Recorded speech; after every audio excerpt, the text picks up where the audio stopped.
Hello to teamE4E Nation. So I know you're thinking, okay, what's going on here? It's been so long that you probably all forgotten about me, but my hope is to get back on track and come up with a more weekly show again. And I'm actually got an idea about a bi-weekly show, but we won't talk about that one yet.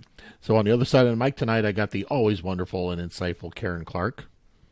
Yay, I'm just here to be the conversation starter. And we all know I need that because I really stink when I try to do these things on my own. Well, those monologues are tough, right? I hate. It's just not me, is what it is. It's just not me. I'm not I'm better than I used to be, though. I mean, I have to say that when Andrew back in the day, talked me into doing it in the first place. I mean, he was always the lead. I don't know. Did you ever hear those shows? Well, you weren't really around. You know what?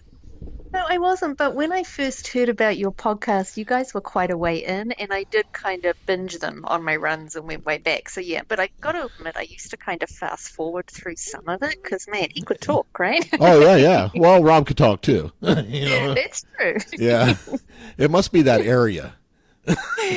You're right. I hadn't thought about that. It's a geography thing. But I grew up with my stepdad growing up was like that. He would, I mean, if you asked him, Dad, I think something's wrong with my spark plug, 2 hours later, he'd be done explaining how spark plugs work. So it was like me and my sister and brother used to like joke about it because it's like we were always very careful of what to ask Dad. Because you get this big oration. Yeah.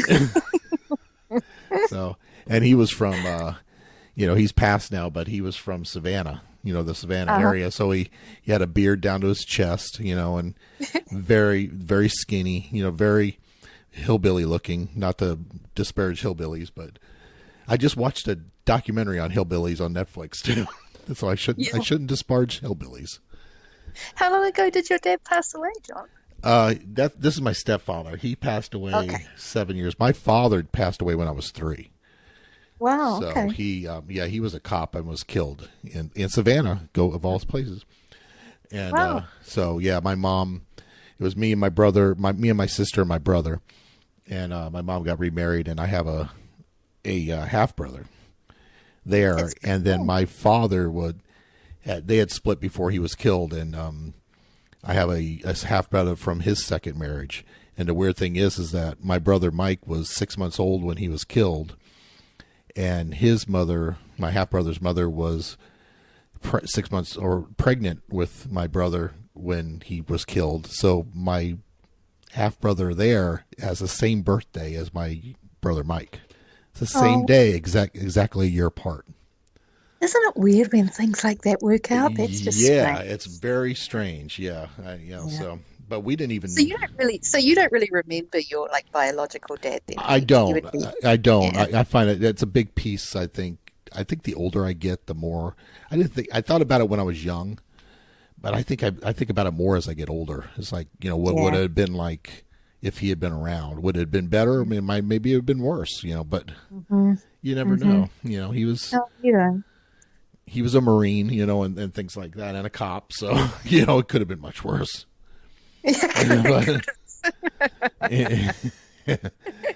So you never know how things turn out. Sometimes you think. So did he have anything to do with you deciding to join the Navy, or not really? No, I don't think I've ever told that story. We're getting a little off track here. It's okay. It's all interesting, right? Our three listeners, they don't care.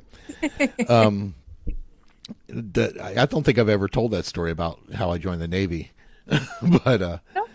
I had started dating my high school girlfriend, who was my first wife, but not at this point. And she had broken up with me. And she still wanted to date, or so she said, but she was seeing somebody else too. And this is back in the day, you didn't have cell phones enough, so you just call. And every time I asked her out, she was going out with Raymond. It's strange I can still remember his name 40 years later. Raymond. And she doesn't listen to this, so I can talk. And I got mad, and I said, I might as well not even be here. I might as well just be in the Navy. And she said to me, you don't have the balls to join the Navy. Oh, that's like one of those double dog So I dare showed things. her. Boy, was I brilliant. Way to be in charge of 10 your year own 10 years destiny, later. Jeff. Oh my God. It's like, I think about that now. It's like, what the fuck was I thinking? That's Sorry. fun. Sorry for the F word there, people. But it's like, come That's funny. on, dude. Yeah. Yeah, I'd smack my son if he did something like that. If he joined for that reason, not against the Yeah. military at all, but if he had joined for that reason, so I joined for the wrong reasons, but I stayed 10 years. There you go. It So, couldn't have been all bad. no, it was all bad. Yeah, I did not. The things that were good were the people I met. The guys that are still. I mean, we're not close friends. Nobody lives around me, but we still talk and things like that. So there's shared experiences there that you can't get anywhere else, really. Yeah. So Yeah. It's funny because people often say to me, do you miss New Zealand? Do you want to go back? And we've been 20 years now, and you kind of realize that you settle somewhere because of the people. It sounds so cliche to say it. right. It doesn't really matter what country you're in, but Mm. it's the relationships and the people that make the difference. It's so funny you said that because I was like the last hour or two I was sitting here, I was writing down like potential questions because I Yeah. wanted to get into some of your background because I don't know if we ever really did that. And one of the questions I wrote down was, how long were you in New Zealand and do you miss it? Yeah, yeah. And people ask us, and Lloyd was born there. I wasn't. I was actually born in England. My parents moved Oh, to New Zealand Oh, I when didn't I even was know that. four. I didn't know Yeah, Lloyd was from New Zealand. I thought he yeah, was he was American. born and raised. No, no. Ah. So that makes me want to ask the question, how the hell did you end up in America?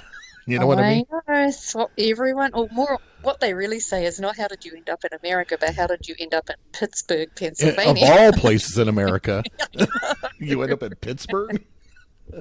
And kind of for, well, not the same reason as you joined the Navy, but not something that I necessarily, planned to do. But Yeah. I worked for H.J. Heinz way back then, the ketchup Hmm. company. The ketchup. And I worked for them in New Zealand and Australia, and their head office was here. So they kind of offered an all expense paid, like 3-year contract to come and live here. And, Ah. who says no to that, right? Yeah. Well, yeah, it'd be like someone offering me 3-year paid, to go to New Zealand. I'd say, There you go. hell There you go. yes. Yeah. I mean, why wouldn't you? And so there is actually, we won't talk about this for too long, but the really funny part that Lloyd doesn't like me bringing up, but I can't help myself. So when we first came over here, America's not the most advanced when it comes to, legislation and stuff like that. What? Yeah, I know.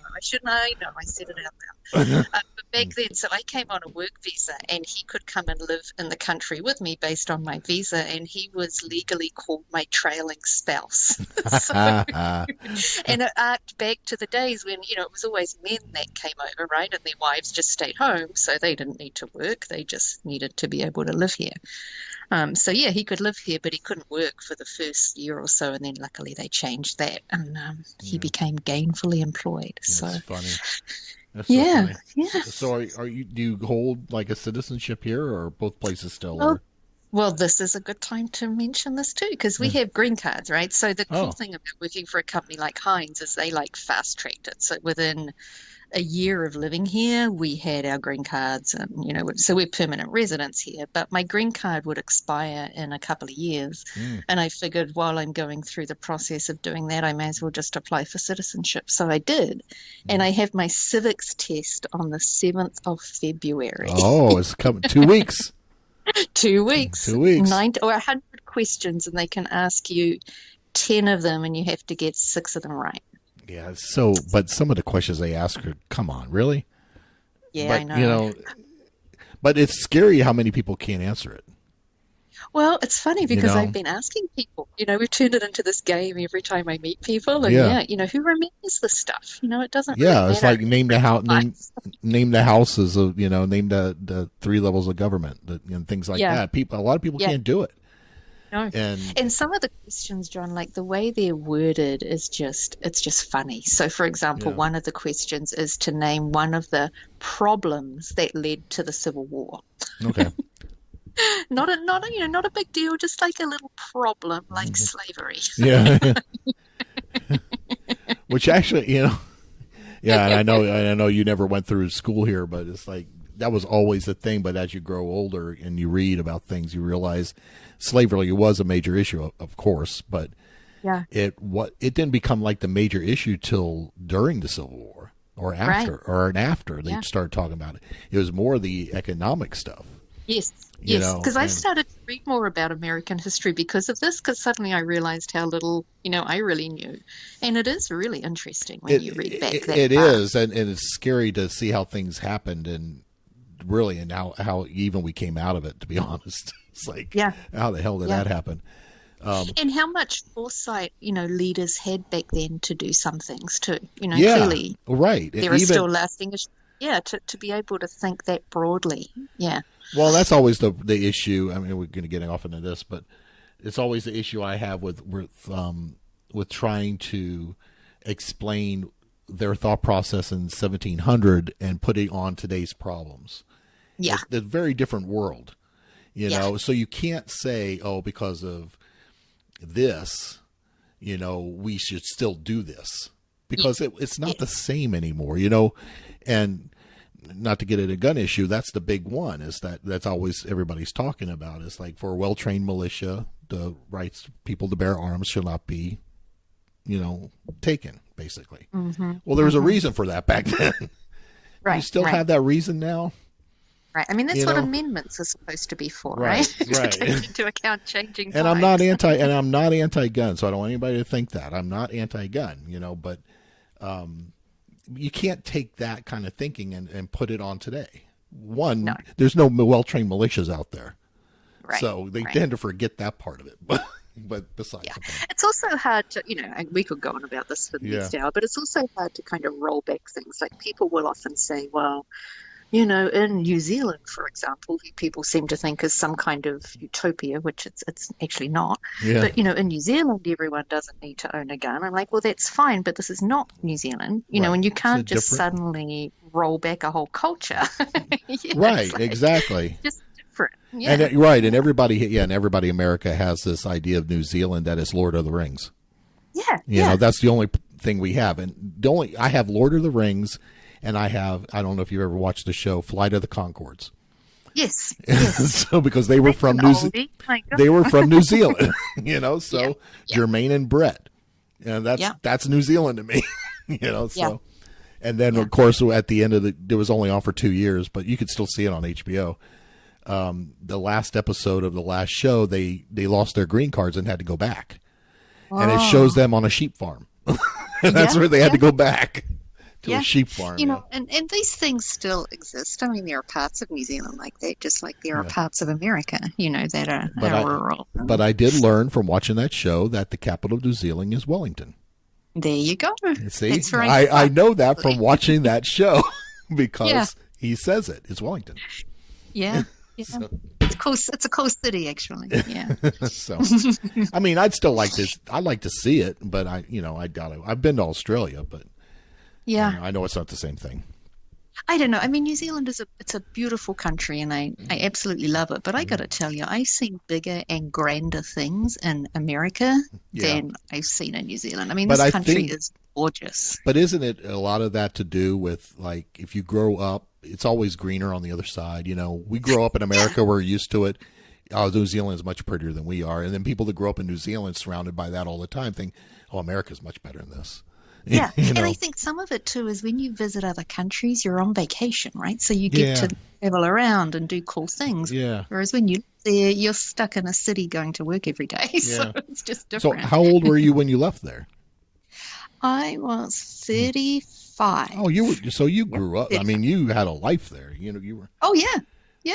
So Yeah. you've seen. So I mean, see, I'm gonna try to tie this back in to as far as like fitness and stuff. Is it the same there, or is it much higher priority I would here? say when I went back last year, it felt, and again, I don't know whether my perspective has just changed, but it felt very similar to here. Really? It didn't seem like when I grew up there, I felt like, and when I left there, I felt like there was generally, at least for my generation, a sense of better health, and a sense of more people being outdoors. When I went back this time, I felt like I could have been in any American city. There Really? were just as many people who looked healthy, just as many people who looked average, just as many people with walkers and wheelie carts. It didn't feel different, and it kind of made me sad in a way. I think it's Yeah. changed a lot. Yeah. Well, I mean, we're America. We're known to we've spread our seed, Hmm. throughout the Hmm. world. Everybody Yeah. becomes like America, for better or for Yeah. worse. A lot more chain stores, a lot more of all of those things, Yeah, not so many and little corner that would be bakeries. Yeah. that would be sad to me Yeah. to It made me see really the missing of that. I mean, one of the worst things I think ever happened to my. I mean, I grew up in a small town, DeLand, Florida, across the state from where I'm at, Tampa, and one of the worst things that ever happened to DeLand, Florida was Walmart, hmm. because Walmart killed off downtown. I grew Yeah. up with a McCrory's and a Woolworth's lunch counter, and Yeah. little mom and pop Turner's music, where I bought my first guitar and I had my first performance in Battle of the Bands, which you Hmm. can still hear on Yeah. Facebook. When I was 16. Um, so, and you just all that went away. It's just Yeah. killed off the whole downtown area, and it's like, Yeah.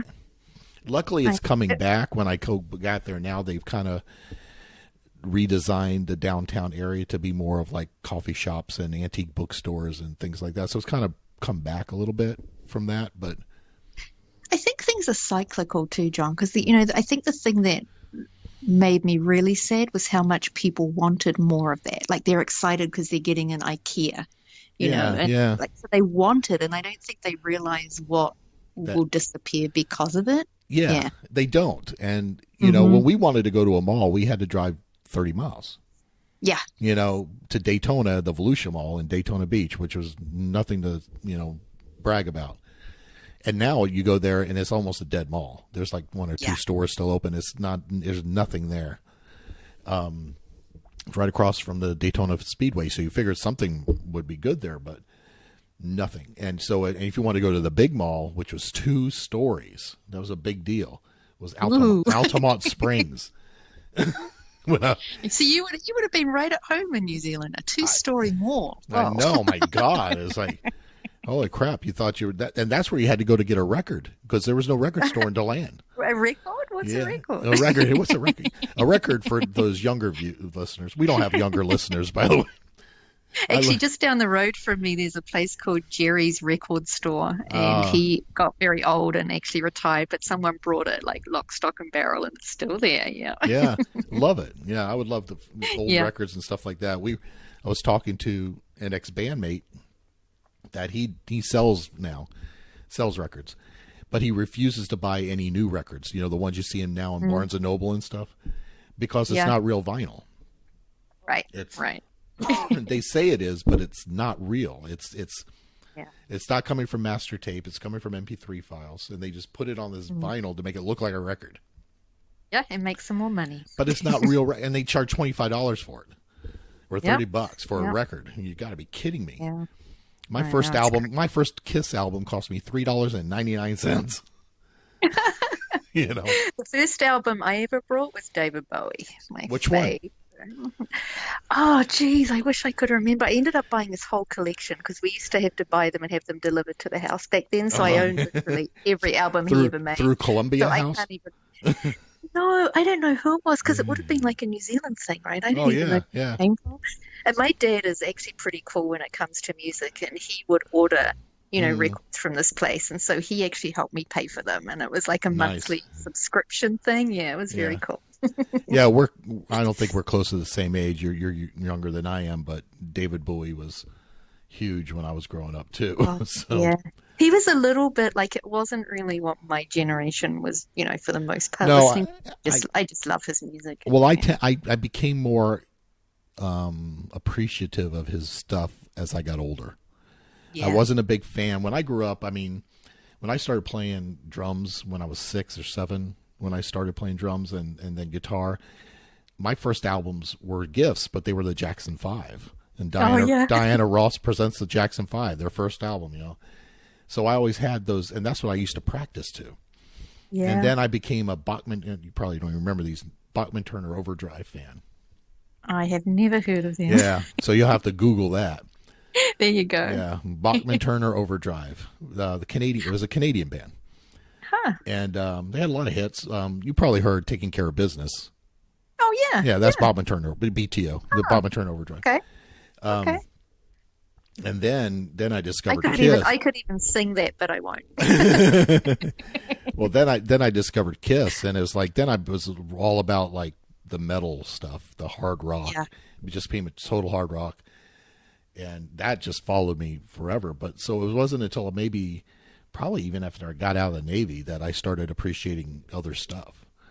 And I Yeah. started listening to other stuff and rediscovering like Bowie was a big one. Yeah. And a band called the Eels. I don't know if you've ever heard them, but Yep. yeah, Yep. I love the Eels.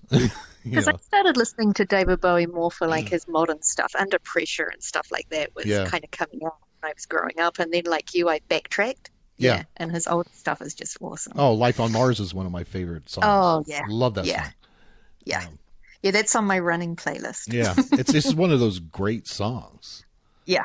Yeah. I And agree. it was the man who sold the world is another one. It's Yep. like I love Yep. that stuff. Yeah. Yeah, Yeah, he's so good. Was so good. I he forget was. to Yeah, put it in the past tense. Yeah. yeah. He shouldn't have lived as long as he did. I mean, really. That's true. I mean, Mick Jagger's still kicking. He shouldn't be. Oh, yeah. That's unbelievable. Even they say the same thing. Yeah, I know. I don't know how the hell they're still alive. All of them. Yeah, it's So, crazy. so anyway, So so that kind of brings us around to some of the things we might talk about, though. You know, this idea that, you know, someone can smoke for 100 years and be absolutely fine. Somebody else, not so much. right.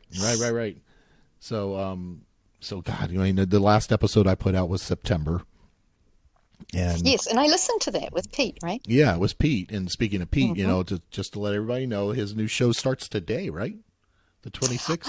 I mean, I saw that he'd put an introduction out. Yeah. I didn't know when he was actually going to post a real show. Is It that was today? either the 26th or the 29th. But anyway, anybody listening to this that, you know, Pete used to, and Gretchen, his wife Gretchen, used to put out, or they still do, I guess, the Fat Man Chronicles show. And they're starting a new thing called No Fear Project. I think we talked about that last time he was on. So it actually is going live. So It's pretty cool. go find it. Yeah, I think it's a great subject. I think they're going to find an audience quicker than they think they are. I think you're right. And, you know, I know that Pete sort of posted a lot about being worried about, you know, wanting it to be exactly right when he posts the first one. But I think he'll find that if he just posts what he has, Right. you know, and it'll just grow and evolve from there. So, you know, I'm excited for him. Yeah, and I think he just has to, you know, not to be goofy about it, but just to know his own truth. You know, just do what you want to do, man. Yes, You know, exactly. it'll find an audience. Listen or not. Exactly. I agree. You know, And I 'cause think, that's- like you say, I think he has an audience already. I do, and I think they're out there, and it's a great title, so people will find it. Yeah. As long as he's consistent, and that's the, you know, much not like me. You know, so yeah, so I mean, you're the reason I even got back on, because we were talking about this before the show a little bit, that, you know, it's been a while, and then before that it was quite a while Yeah. between episodes, and I got to the point that I think that I just didn't feel like one, and it's probably just me, but it's one, I didn't think people were really interested anymore. They've heard my stories, you know, things like that. And two, I think it just gets away from you. Yeah. You know, once you miss It's funny because my running coach, he has a podcast called Rock Creek Runner, and he used to post religiously every week. Yeah. And then he just, you know, got sidetracked, got onto other things, and he just recently started posting again and interestingly said something exactly the same as what you just said, that he felt like he had said everything he had to say, you know, and he wasn't Yeah. really adding anything else to the conversation now. Yeah. Or you start thinking like, I'm repeating myself. This is just what I said Mm-hmm. last time. And I used to listen to Rock Creek Runner. Didn't he have like? Doesn't he have like videos on YouTube too? Yeah, Yeah. he's kind of an arty kind of guy. Yeah, So yeah, he did yeah. a few videos. Yeah. So he's just recently started putting a few more up because he's feeling like now he has a child and, Yeah. you know, things are different and his focus is different. So now he feels again like he has something interesting to put out there. So, you know, we'll see how consistent he ends up being. But Yeah, and Yeah. and that's the thing is like, you know, back in September I said, okay, I'm going to get back on it. You know, I'm going to start with Pete, and I'm going to get back on it, and then poof, went away again. Yeah. And I think it's just it almost snowballs. It's like okay, I'm going to do this every Friday, and then the next Friday something happens, and I say, okay, I can't do a Friday, or I can't find anybody to get really to do the show. So, and I don't want to do it myself. So I'll put it off, and then at the next week, and then the next week, and then the next week, and then life starts happening, and it just gets away from you, and then before you know it, it's January of 2020.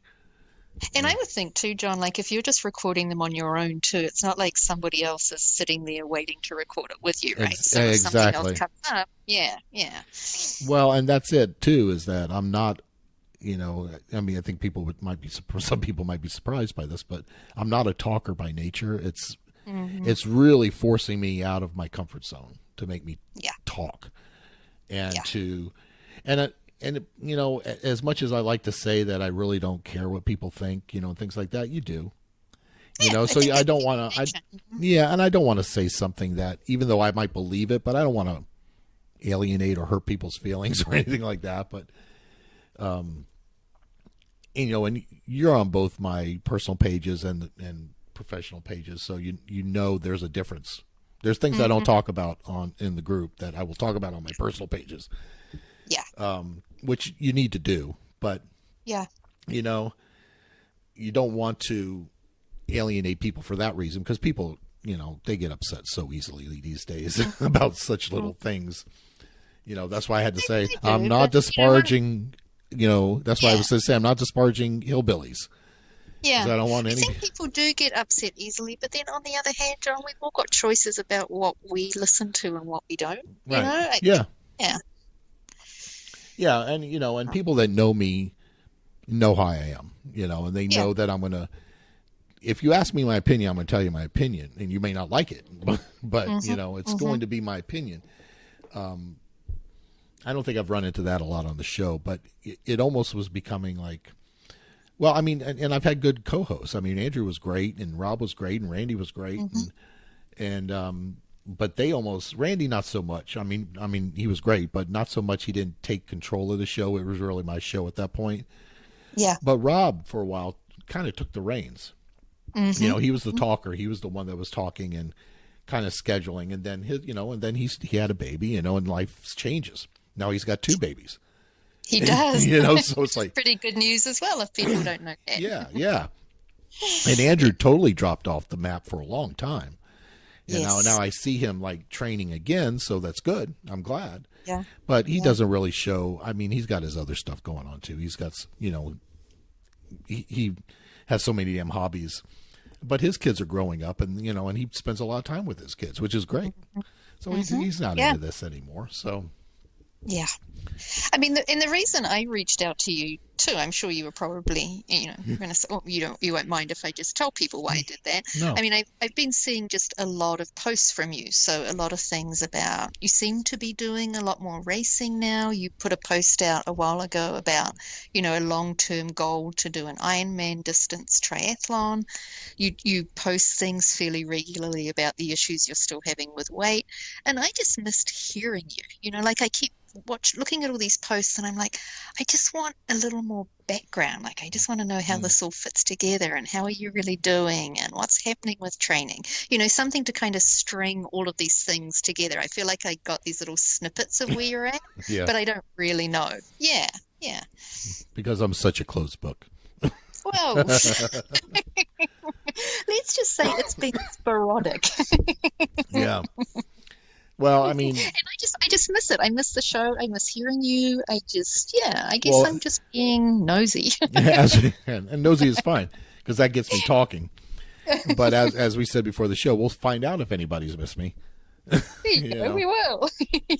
You will. I won't. But, yeah, I mean the whole Ironman thing was it's one of those birthday things. You realize, God, I'm 56 years old, and I don't feel 56 mentally. I feel it. Yeah. I do feel it physically some days. But I said, I got to do something, I've got to snap out of this. And I was, I became like, I was swimming 3 days a week, but I really wasn't riding as much, and I definitely wasn't running as much. So I had to find something that was going to kind of snap me out of it. And I said, well, what about, I think where I ran into trouble in the past, even going back to Andrew's days, was that I was trying to do too much too soon. Mm. And I ended up getting injured or not doing well. So getting, kind of, lost because of that. So I said, well, what if I set a goal for my 60th birthday, 4 years, and doing a full Ironman that year. So I've got 4 years. So that'll be 2024? 2023, right? 23. Yeah. And do you have an actual race in mind? I have a couple. What you got? I know because of my issues with swimming that it's not going to be able to be like Ironman Florida because the swim sucks in Ironman Florida. I know that'll be a big issue with me. There are swims that don't suck? Yeah, there are, and that's the ones I'm looking at. There are. And then I started thinking, does it have to be an Ironman? Does it have to be that brand? Can it just be, can I go to Claremont and do the ones they have here, and things like that? Or the one, there was one up in your area that I was looking at. Or even Maryland I was looking at too. And so there's others are out there. So does it really have to be an Ironman or should it just be a full 140.6? So I figure 4 years gives me enough time. So my first step was, and this was right around September, my birthday was on September 2nd. So Runner's World was right after that. So I was just starting to get into it and trying to plan it out. And, so my first step was really getting back into team and training. So I figured this year I'm going to do I did a race today, was just a duathlon. I did one this morning, and went as expected. So just to go back just a little bit. So team and training, is that something that you're thinking you want to start now and then continue with right through until you do the Ironman? Well, team and training is the fundraising arm of the Leukemia and Lymphoma Society, and I've been doing those for years. This will be my 19th race with them. And we raise money for cancer research.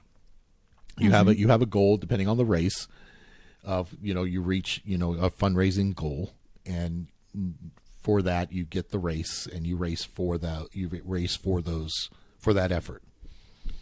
So I've done this will be my 4th St. Anthony's triathlon, which is an Olympic triathlon.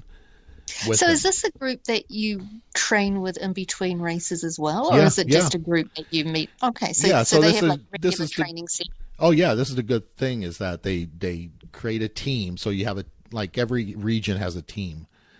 So our team is Suncoast, which is the Tampa area, and I got a new person in there this time, Shelly Stewart. I talked her into it. So, but this time is the first time, and I don't want to disparage the coaches I've had in the past with this group, but this is the first time we've truly had a real triathlon coach, Brad Minus, who runs Interfire Endurance here locally.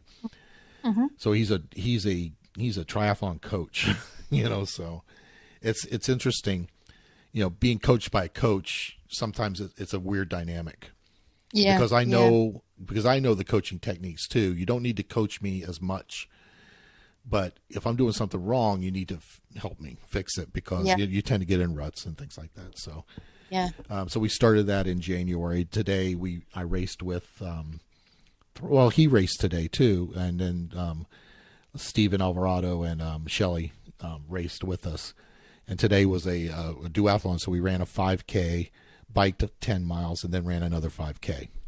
Whoa! And, how are you feeling? My feet hurt. Because, I have the arthritis and stuff like that. And that's what, this is part of the issue. It's I'm tired of talking about this arthritis. Well, you literally ran a 10K today. Right. With 10 miles in between. But, yeah. But, it's hard to describe to people who don't have the issue what it feels like. And especially without losing the weight, so I'm still 278, and there's a lot of pounding that goes on. And, there is.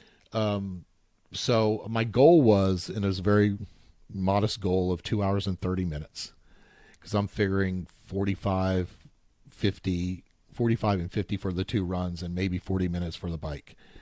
And I came in at 2 hours and 27. So I know myself. Yeah. And I wasn't last. I was second to last. All right, when I was John. third to last.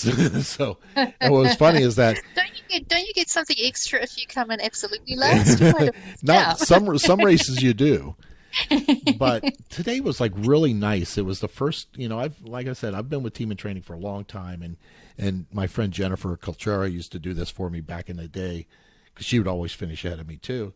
Was she used to run back on the course and help me. That's nice. I haven't had that since until Yeah. today. Oh, cool. So today I'm like, I knew they were all done, and I know I'm the last, I'm near the end.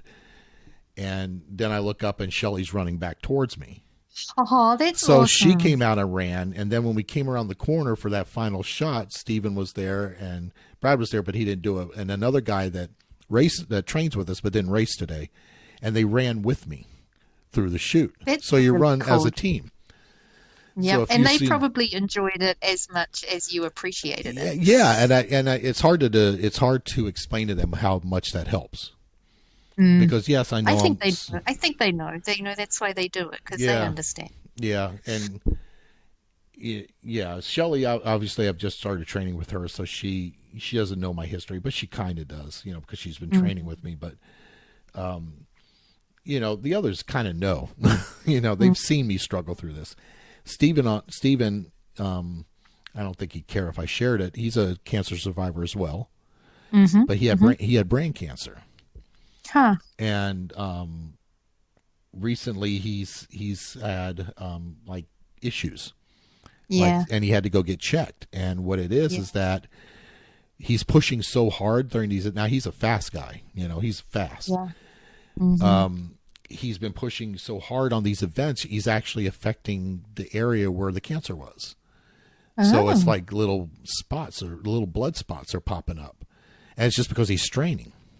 Yeah. So he's got to pull it back, and Yeah. I talked to him and I said, you just got to explain. Brad is his actual personal coach. And I said, you just got to explain to him that you can't do some of these things anymore. You're just going to have to get that in your head, that there's just some things you're not going to be able to run 8-minute miles anymore. You're going to have to back off. It's so And so tough to do that though. it I is. mean, It is. Because you because don't. I struggled through the last 2 years of kind of knowing that, and seeing my results get worse and worse, and knowing that logically it would be better if I just stopped for a while. Yeah. But it took me a year and a half to decide to take 2 months And off. I was going to segue into that with you because you had that same Yeah, issue as well. You're yeah. used to being, I'm just a slow learner, I guess. I mean, it took me so and long. I think we're all built like that. Now, me, Yeah, luckily, I guess you can say luckily with me, I was coming in to it as a new person, already heavy and already with the issues. So I've struggled from the very first day 10 years ago. yeah. People like you and Rob, I think, would have an issue if, God forbid, something ever happened to him. If he if that happened and he had to back off, I think he'd have a Yeah. problem with it. Oh, yeah. Because it's like your brain hasn't caught up with where your body's at now. Right. You Until it still finally, kind of hold this hope. well, until it finally says, as with Stephen, as it finally did, it's like your body says, okay, that's enough. Exactly. I'm And going to it's scare the crap out of you yeah. now. Yeah. And then it doesn't even become a choice you have to make Right. anymore. It's just an obvious thing you have to do. Right. I've tried to help you. I've tried to give you little signs, but now you're not Yes. listening. So I'm going to whack you now, and you're Exactly. going to start listening. Exactly. So, and I know, and I knew that was going to happen to you too. I mean, not to say that, but Oh, I think everybody around me knew. I knew too. Yeah. If I'm really honest, I knew. I Yeah. just wasn't ready just to because it's about mental health too, right? Like it's, to give Absolutely. that up would Well- have been much worse for me as a whole person. Well, yeah, So, and I don't think you have to give it up. I think it has to be an acceptance that you're never going to be as fast as you were, yeah, or yeah, or it's like me with running. It's always going to hurt, and you just have to learn to accept that. yeah. It's always going to and suck. I'm not sure if, I'm at that point. I guess I have a ways to go, but Yeah. I kind of feel like I don't want to sound like Pollyanna about it, but I guess I've reached the point where I accepted that, okay, things are not like they were 2 years ago right now. Right. So I get that. And it's so obvious it doesn't even matter. I couldn't miss it anymore. Right. But I think that I in a way, it's almost a relief, John, because I do feel like now I have a clean slate. Like when I very first started running ultras and I didn't know what was possible, I feel like again now I'm in such a different place. I don't know what's possible, and it's going to be really fun to find out, over the next year or two. Yeah, you're almost like like you said, a clean slate. So Yeah. you're Because it's very hard. Like once you start doing really well, and you're placing in races and you're doing all these great things, suddenly you've got this huge goal looming over you every single time you race, right? And not every exactly race right. turns. Yeah, it's pressure that I put on myself. Nobody else did. I mean, it's ultra running. It's Well, like everyone's yeah, cruisy. yeah. Yeah. So now I don't have that now because I just don't know. So I can go to every race as though it's a whole new thing. Yeah, Steven has a hashtag. I don't know if you saw it on his posting. Well, you're probably not on his page. I think it was just on his page. That he has a new hashtag he's using called "Finding My New Normal," There you go. and Yeah. that's what it is. It's like it's And in finding some that ways, point. And in some ways, I feel like that might have been part of your thinking too when you hit that birthday, and you recognize that just repeating what you've always done is probably not going to get you much further. So it's time to kind of, hold the reins and set a different goal or set a different time frame or just look Exactly. at things differently. Yeah. Be a little bit more realistic, Yeah. and I think I did that with my goal. Now, when I set a goal at 2:30, I know that's slow, but to me, I said, okay, I think I can reasonably do 2 hours and 30 minutes. That might be And last. still be able to walk the next day, Right, right? Because that's something. right, and it's like, but what was happening is I was setting these goals for forever, of setting these goals and never meeting those goals, like always being so far away from that goal. It's one thing for me to say, yeah, I'm going to run a 12-minute mile, and I'm going to finish that. I'm going to finish that first leg in 35 minutes, and then I'm going to go at 19 miles an hour on the bike, and then I'm going to run at another 12-minute per mile. I can't do that. It's a great goal, Right. but I knew going into it I know what I can do. I know I'm going to be around 15 minutes a mile. Yeah. So I can set that. When you look at my splits today, my first 5K was 15:03. That's exactly what I was doing. I'm not holding myself back to that. That was my best effort. Yeah. Yeah. And it was kind of funny when I was first started running this morning, and the race is called Chilly Willy. Florida, Chile? I don't know. Well, it was 47 this morning. That's chilly for us. Oh, well, that's awful. I think it was 32 when I hiked with Yeah. Lloyd today. Wind chill of like 20. Yeah, 47 is cold for us. Ooh, you poor things. Yeah, I know. We're so put upon. But I was running like the first mile and a half. My average was around 13:55. I was going much faster than I normally. And then by the end of that 5K, I was at 15:03. I came back, regressed to the mean.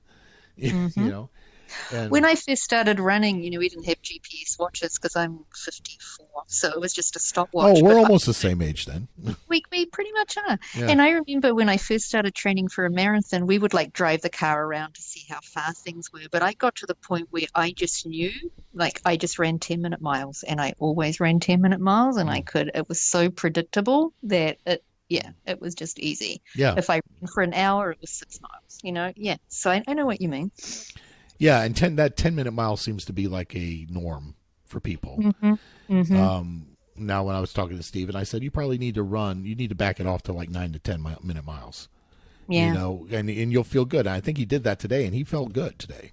There you go. Yeah. So that's all it is. I said, you can hammer the bike. That's totally different, but Yeah. Yeah. and it was windy today too. So of course, you hammered it for a little while, and then the wind hit you, and it's like, So you have this, so just to kind of, because I'm just so curious about this. So you have a really long-term goal. Like I feel like 2023 is so far out. Yeah. Do you have like that coaching part of you? Do you have like an outline of Oh, yeah. plan for all those years? Of course, it's not even the coaching; it's the Virgo. You see, I figured, I just didn't want to assume. It's the Virgo in me. You kidding me? Because I would have one for sure. Well, yeah. I'm So I'm looking sure at. You would. Yeah, I'm looking at this year is to really get back in the triathlon. So I've been out of really triathlons for a while.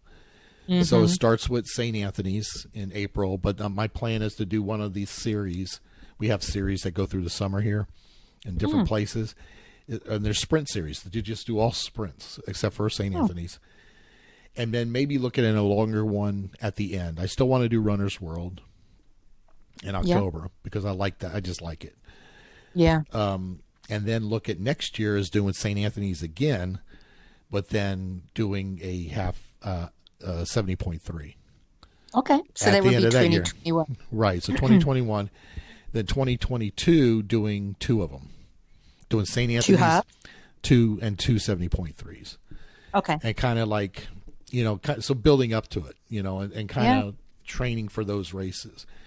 So if I feel like I'm gaining ground, the weight's coming down, and I'm gaining ground this year, I would look at a 70.3 at the end of this year too. But we'll see how that goes. I don't want to plan for that.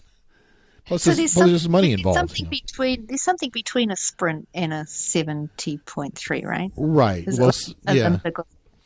Yeah, the Olympic is between that. So I like the idea of St. Anthony's being like the kickoff every year, because it's a good race. It's well run. It's a good course. It's a good, if I do it every year, then I have a measurement. Okay. Like 2 years ago I didn't do it last year. So 2 years ago I did it and I came in at like 4 hours and 17 or something like that. Some slow, really slow. So that's my goal for this time is to do faster than that. Yeah. Yeah. So I know when I was kind of building up in ultras and I wanted to do, I decided, I always knew I wanted to do a 100-mile race. But first of all, like you, I knew I had to step up. So I knew I wanted to do a 50-mile race. Yeah. And I had a 50K and I sort of had in my head, if I can finish the 50K in X amount of time, then I'm ready to train for a 50-mile race. Do you have that kind of idea? Well, I was always told by an old coach of mine that you're ready to go to a 140.6 when you can do a 70.3 in under 7 hours. Okay. So that's kind of still in my head. I don't know if there's any real scientific proof to that. Yeah. But if I can get to, so the year that I do the one, maybe not, but the year that I do two, which would be the year before, I need to be under 7 hours. And so you've done that distance before too, though, right? 70.3s I have, yes. I've never done a 140. Yeah. So what sorts of times have you done a half? Not under sevens. So, the fastest I was 8.5. Was at Augusta, and I did one slower than that. I've always had issues, and that's the thing. Is like I've done Augusta, Georgia twice.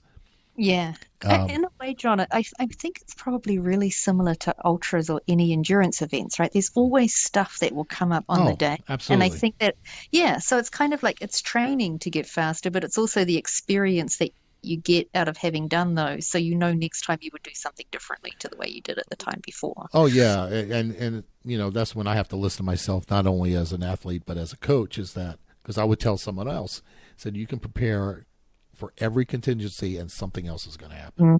And and like I say to people too, like the thing that actually happens won't be what you prepared for. Oh God, no.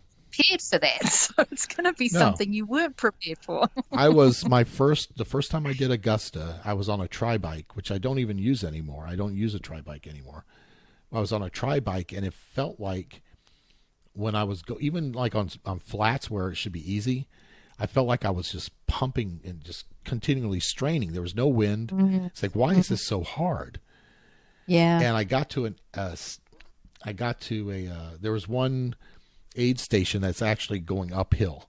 It's on the uphill climb, which is ridiculous. I got off the bike and the mechanic happened to be standing there and he goes, "You okay?" And I said, "I just feels like I'm like going through mud the whole time." And he looked at it, and what had happened is my skewer on the back wheel had come loose and jammed the tire up against the frame. Oh, no. So I was rubbing the frame the whole time. Ah. And he said, "This you need a heavier duty skewer because of your weight." Yeah. And he was very nice about it. He didn't say because you're fat.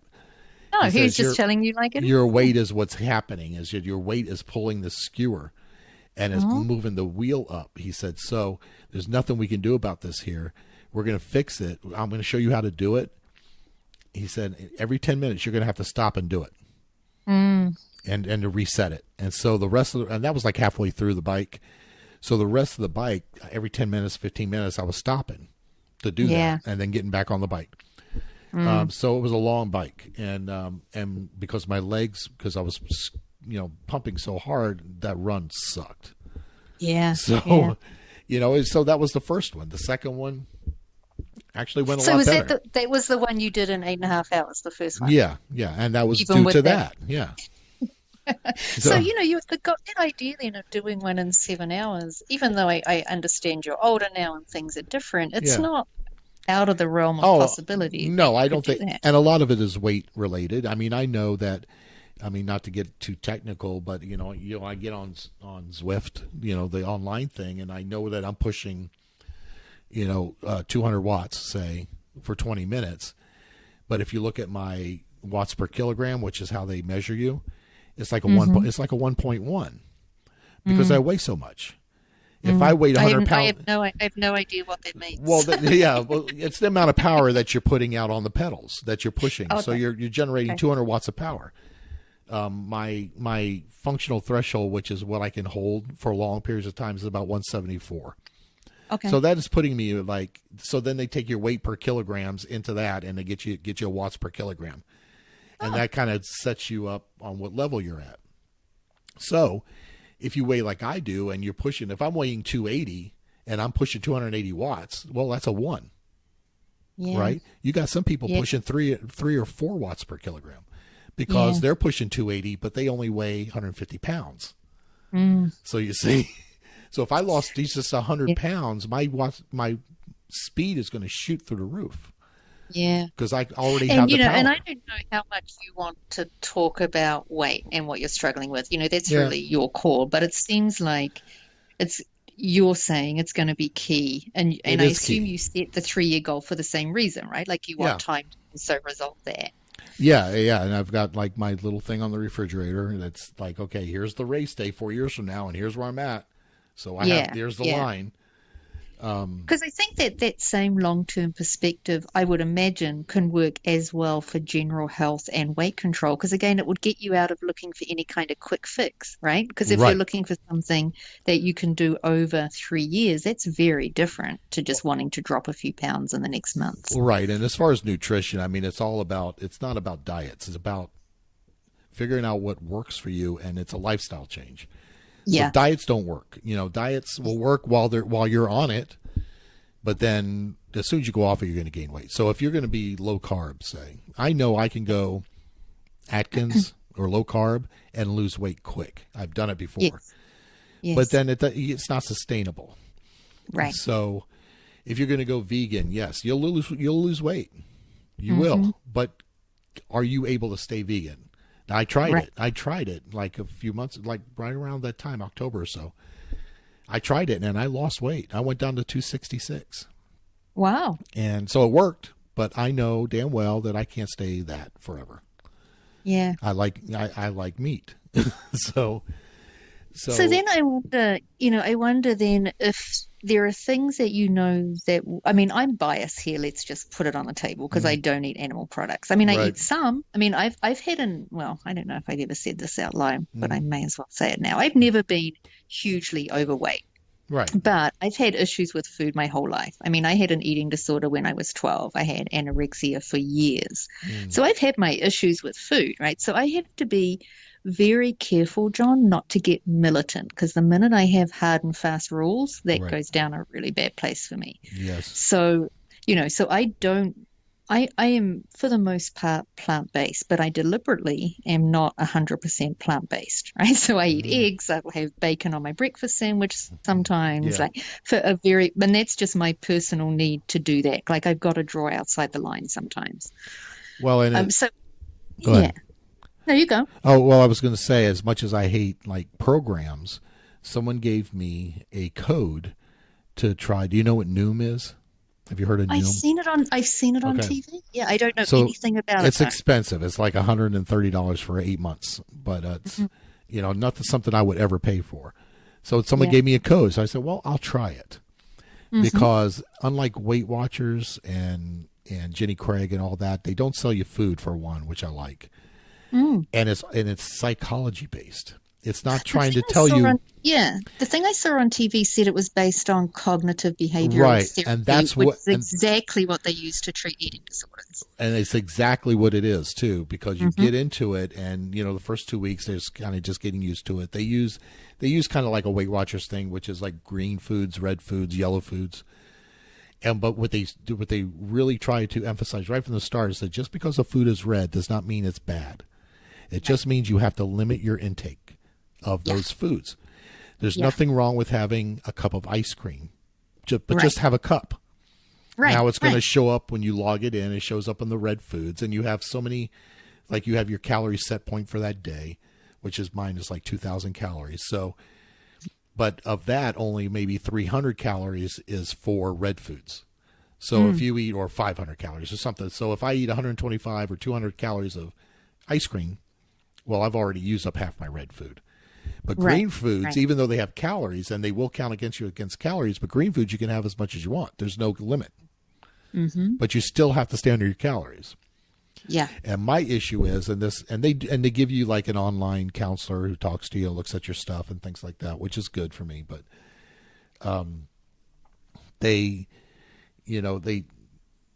what we found is like they come up with like, and I was actually going to do this in another show, but what they found is like they take you through a bunch of questions to find out your eating types.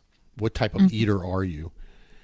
And I found out I'm actually two. I'm a storm eater, which is I have to clean my plate. No matter what you put in front of me, it's going to be gone because, and even she said to me, because I said, well, I've told people this before, growing up poor, you clean Yeah. your plate. You don't Yeah. leave food on your plate. Yeah. And then you go into the military right from that and you clean your damn plate. Yeah. You don't put Yeah. food in the trash. So it's, and after, I left the military 28 years old. So after 28 years of that, that's hard to get out of your head. Yeah. And That's knowing that it's the case doesn't help you change it No, either. no, you have to be really like cognizant of that. And a lot of Yes. times I don't. And then the other one is like a grazer. It's like, okay, there's a bowl of chips out at work. I'll take two. I'm not hungry. I'm not hungry, but I'm passing by, so I grab one.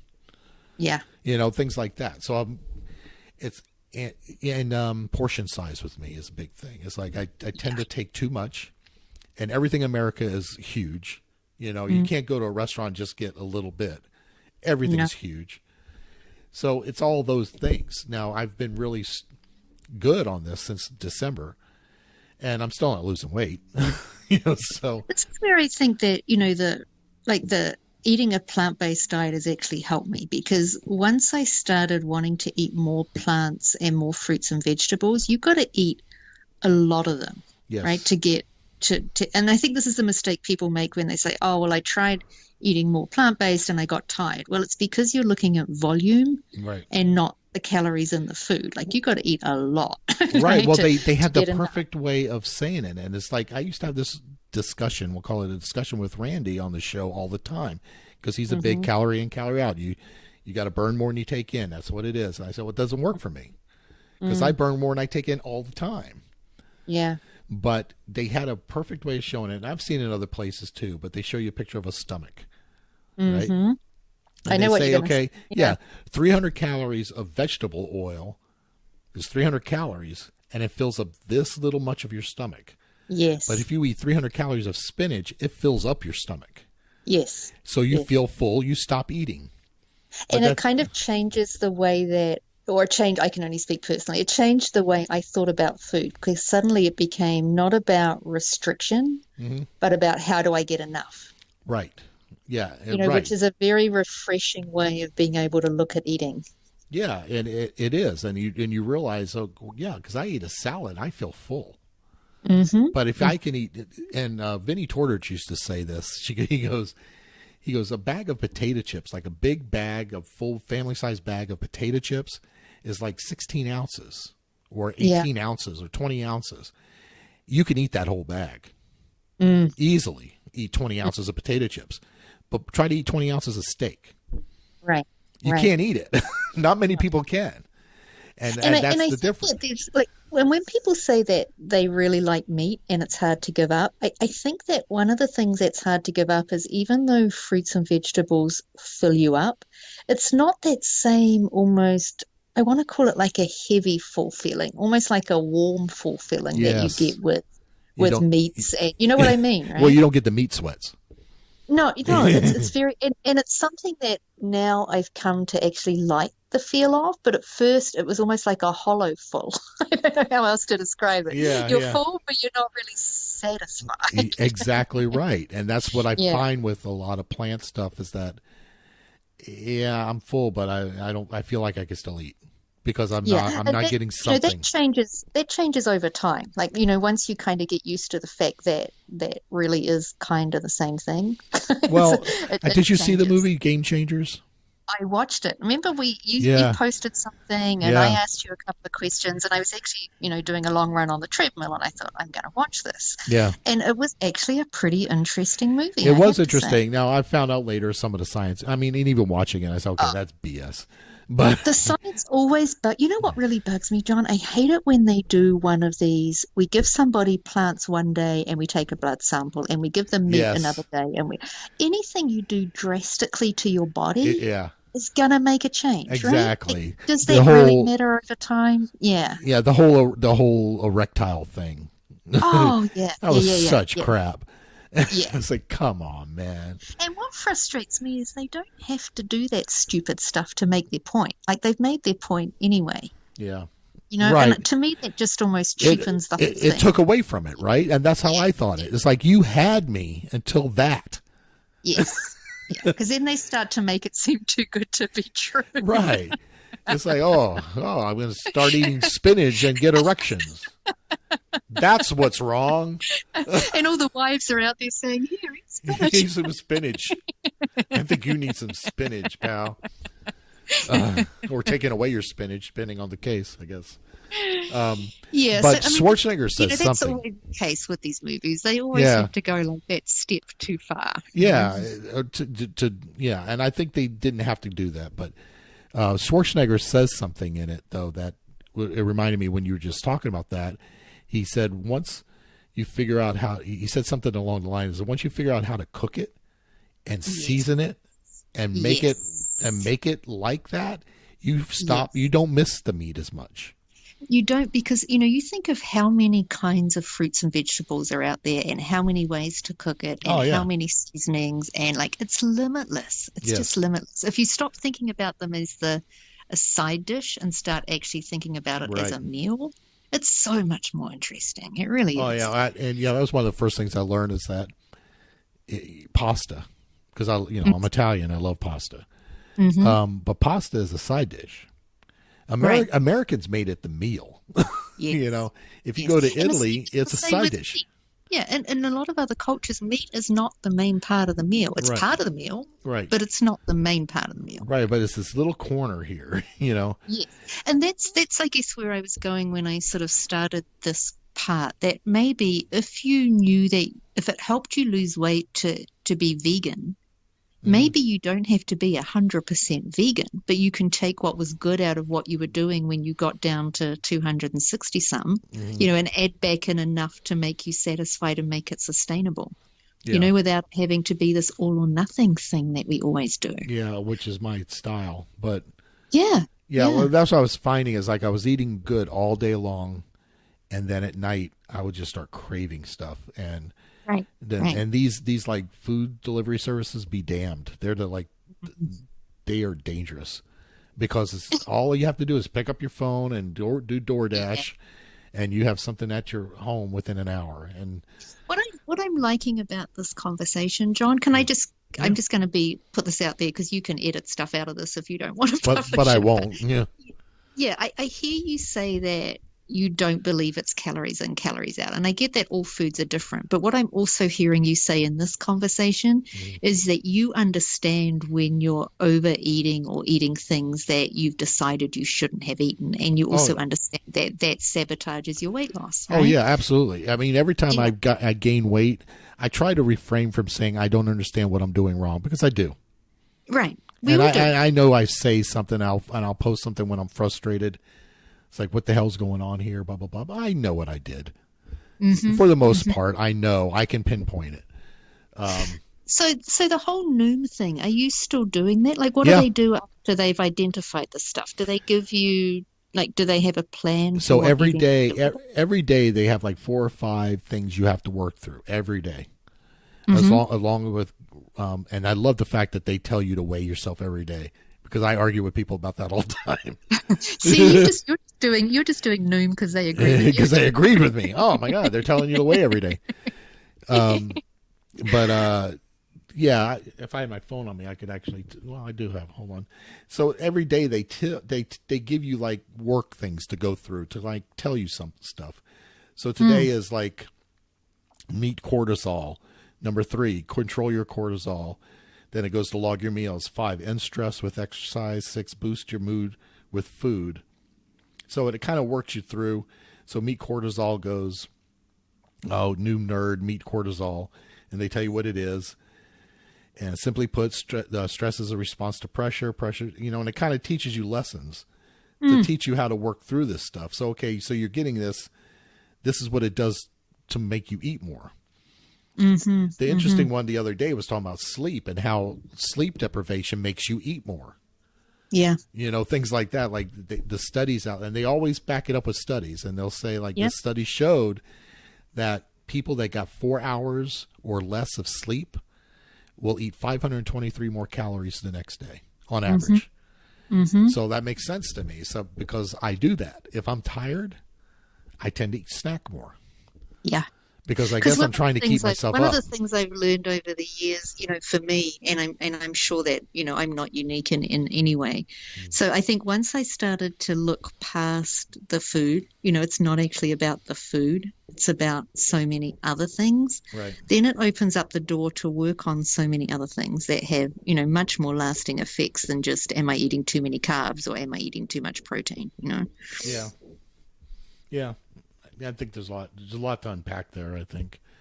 Yeah. But we're over an hour, so we're gonna have to cut it off. We should sign out. I'm so glad that you did this. I think that people will just be happy to hear from you, and just you sound great. So if they're not and nobody cares, I'm gonna blame you. I'm gonna say, see, you killed my self-esteem, Karen.